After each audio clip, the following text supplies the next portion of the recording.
Hello everybody and welcome back to World of Warships Legends. My name is Spartan Elite 43 and welcome back to another installment of our Japanese Respect Week, aka starting anew. I knew the name, I couldn't think of it at the moment, but hopefully you guys are ready. I'm not gonna lie to you, this has been the most miserable day of trying to get you guys a video I have ever had in my life. Okay? Put that into perspective. So hopefully you guys help me out and make this video worth it for me. Punch the like button for me. Share the video. Let your friends know about it.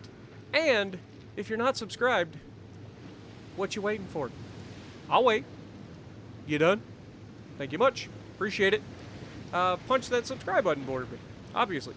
So, I'm not gonna lie to you guys. This one was rough. I have not struggled this hard to get a freaking video for any ship ever, and that includes Bismarck at its worst.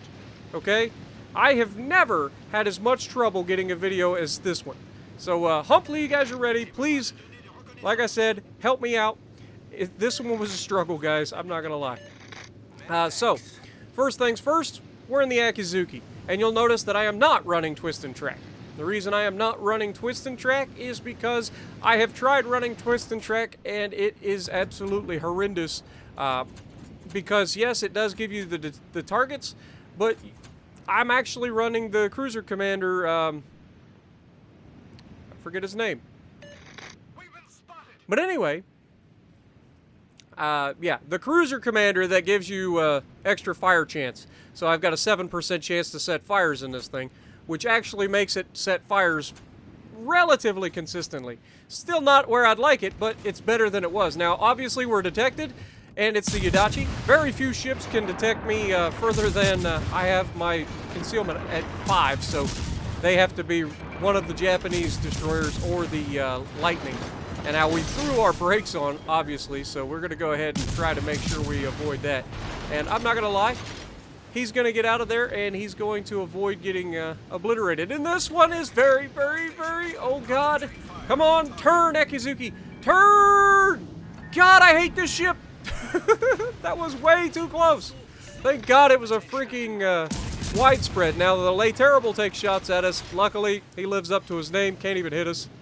We've taken very little damage up to this point, thank God. But, yeah, this one's going to come down to the wire, folks. This one's going to be tense. There's going to be lots of DACA going on in this one. Very few torpedo hits, if any. I don't remember if I actually hit a single torpedo in this match, which makes my damage in this actually that much more impressive, if you ask me. Because remember, these guns are tiny. These are the smallest guns in the game at 100 millimeters. They are tiny. I say smallest. Why am I thinking that there's a lower tier ship that's got 90 mil guns? I could be wrong. I think there is a lower tier ship that has 90 mil guns. But let's just say this is the smallest guns at tier 7 and above. Okay, then I know I'm right. Now we get detected again. Who could it be? It has to be the Yudachi.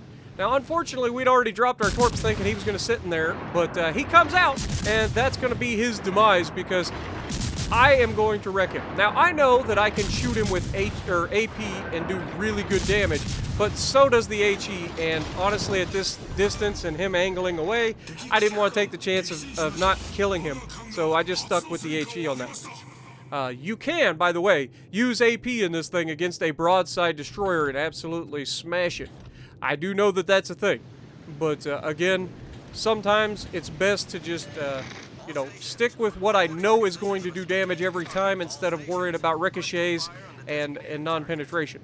Now, we're going to cut over in front and try to help our team hold off this battleship charge. It's one of the very few times that I've actually seen a battleship group charge across Atlanta. And I'm not a fan. Well, as long as if it was my team, I'd be a fan, but it's not. So I've got to hold these guys back. And how are we going to do that with this ship? Very good question. The only way the ship knows how, which is absolutely unload all of the DECA. I don't know how many rounds this ship came loaded with, but we're going to use them all in this one. Because that's a very, very hard target to do damage to with 100 mil guns. You can see I'm trying to hit up into that superstructure, even with the HE. We want to set some fire. Somebody's got him burning on the nose. He goes gets a fire finally on the superstructure. He's going to use his damage con on that, I believe, as quickly as he can. Or, you know, he probably already used the damage con once. But you can see they're not real interested in shooting me, which is great. That's one of the benefits of the Akizuki.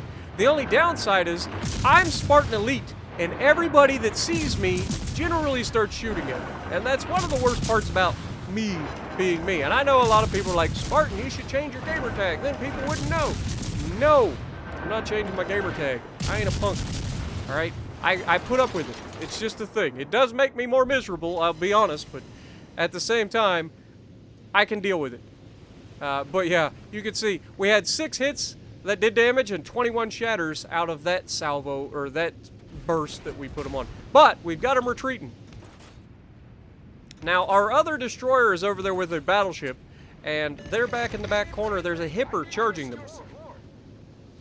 And that hipper is going to absolutely wreck both of them. I don't know how, but it is a thing. Now, Vladdy, once again, we are back in range, so we're going to try to set some more fires. We do currently have them burning, but it'd be nice if we could get some more fires on them. And that's basically all you do in this thing. Now, we're about, I don't know, a good chunk of the way into the video, maybe halfway through the video, so this seems like a great place to go ahead and add today's trivia question. And the trivia for today is, who was the Emperor of Japan during World War II? Leave it down in the comments below, and you guys know the deal. First one to answer the question gets pinned. First one to answer the question correctly. Let me just correct myself there. It's got to be correct. But we get another fire on the Scharnhorst, so we are trying everything in our power. Even as tiny as our guns are, as ineffective as they are against everything that we shoot, they are doing some damage. Now, why do I dislike this ship so much? And believe me, this is my most hated ship at high tiers. This is it. That doesn't get any worse than this. There literally gets no worse of a ship at high tiers than this. Even though a recent premium, aka Sims, made a bid for it, even though I would rather have the Sims than this thing. I hate this ship. And I'll explain why very, very soon. We are going to come out here, we're going to put ourselves in position to torp these battleships, right? We're also going to be spotting them, and we have 2 battleships in the spawn who can provide cover fire. So that's why we want to get these guys detected. Now, I had a pretty good feeling that these guys were about to come rushing through this gap. They were all reversing. They're looking for a reason or a way to get out of here. So we've got them spotted, and we're going to cover this gap. Here's the problem with this ship. The torpedoes are the worst torpedoes I've ever used. Even for the Sims. Because the Sims, they still stay together. I just fired a narrow spread of torpedoes times 2. 2 different salvos. Watch these torpedoes spread out. And remember, we're at medium range. These things have a 10-kilometer firing range. Look at them spread out. It's just perfectly spread out to let all of these battleships sail right through completely untouched. What is the point of having torpedoes if they can't hit the frickin' target? Seriously. Battleships. Can't hit them. Can't hit them. Narrow spread torpedoes. Stacking them, like layering them. Not even stacking them. I'm trying to like fill the gap. And they just get away with it.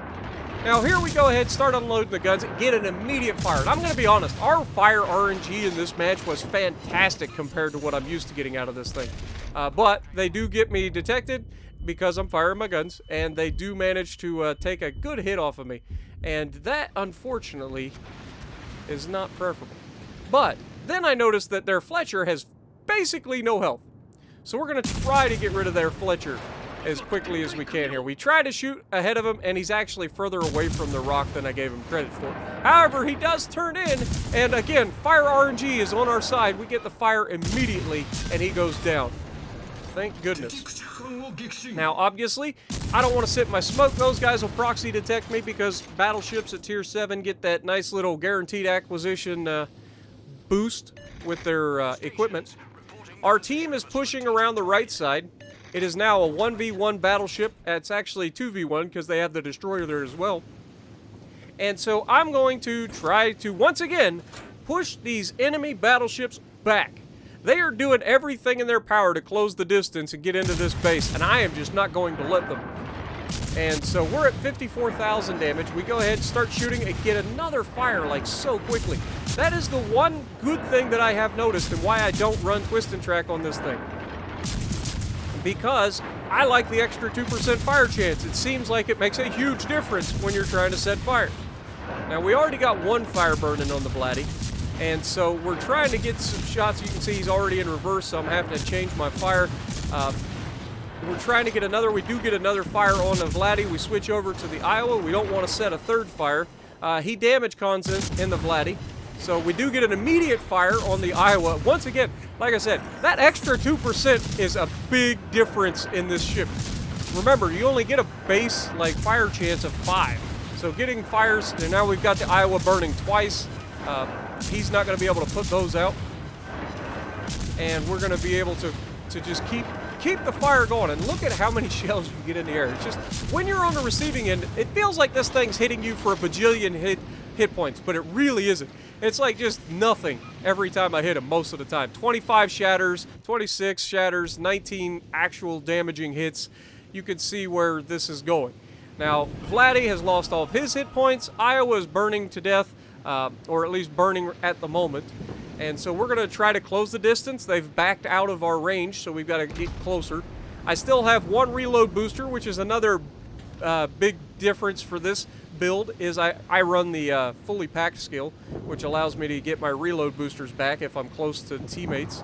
It also allows me to have an extra reload booster. But Iowa was looking ahead, backs right out in front of our Kagero. Our Kagero and our battleship are going to go over there and start capturing the base. That is the absolute right play, but I'm not going to lie, I was hoping that they wouldn't, because I would really like to get a good game. So I'm going straight at this short horse. I'm like, I'm going to get over here and start the DACA show on him and see if we can't get him out of here. We're already at 11 fires, which is fantastic for this ship. Like I said, I've never had good RNG out of this thing with fires. I've hit people a bajillion times, never gotten any fires, and then I've used AP somewhat here and there to do some damage, but even then it's iffy at best. Like, this ship just isn't a very good ship. It has a worse turning radius than an Alabama, which is pathetic. I mean, that's a battleship and you can't outturn it. Like, seriously, you can't outturn it. We get an immediate fire on the Shard Horse again. Like I said, RNG of dreams in this match. But you can see he's wanting to get out of here. He's also wanting to close the distance, but it doesn't matter. He's on fire. He's going to get another fire really quickly, and we're going to be able to hopefully take this man down. You can see he's turning away, which is making my shells miss because we've got so many shells ahead of time. We knock out his torp tubes temporarily, so he's not going to be able to torp. If that was his goal, he'd already damage con, so if we can get a fire, thank you. We got the fire, down he goes. Hipper shoots at us. It's time to start the fire over here. And as soon as we start engaging this guy, I'm like, okay, let's go ahead and use our torpedoes. We know we're going to die in this situation. So go ahead, launch him. We know he's turning all the way back out. So we're going to go ahead, use that torp reload booster, drop our torps out ahead of him again, and start unloading. Now, I was hoping he was going to give me a flat broadside so I could switch to the armor piercing. But he doesn't. He stays angled, so we've got to go for the fires and immediately get another fire. And just as we start to really get into them, and you can see these torpedoes look great. They look great. They captured the base and the game's over. Darn it. But we did everything we could in this one. 2,400 base XP in my most hated ship in the game. Top of the leaderboard. 96,000 damage done. Not too shabby. So if you like what I'm doing, punch the like button. Leave a comment below. Subscribe to the channel if you haven't already, and as always, I will see you in the next video.